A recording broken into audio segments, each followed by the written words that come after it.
আজকে ঝাটকা মাছের ঝোল রান্না করব আলু বেগুন আর ডাটা দিয়ে। তো জ্বলন্ত চুলায় কড়াই বসিয়ে পেঁয়াজ মরিচে তেলের মধ্যে দিয়ে এই তো একটু লালচে কালার করে ভেজে নেব। তারপর আদা রসুন আর জিরা বাটা দিয়ে আর একটু ভাজা ভাজা করে নেব। এই তো একটুখানি পানি দিয়ে দিব। এখন আমি স্বাদ মতো লবণ, পরিমাণ মতো হলুদের গুঁড়ি, মরিচের গুঁড়ি দিয়ে ভালো করে কষিয়ে এই তো ঢাকনা দিয়ে ঢেকে দেব।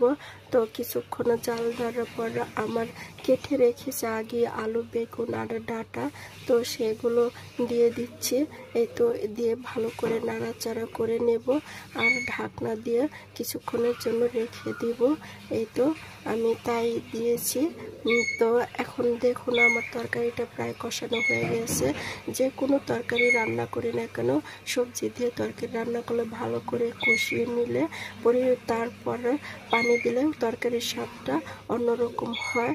যাই হোক, এখন ঝোলের জন্য আমি এত পরিমাণ মতো পানি দিয়েছি। এখন কিছুক্ষণ জাল দেওয়ার পরে এই তো মাছটা দিয়ে দিয়েছি। তো মাছ দেওয়ার পর আবার কিছুক্ষণ জাল দিয়ে নিব। তো আমার রান্না হয়ে যাবে ঝাটকা মাছের ঝোল রান্না করা।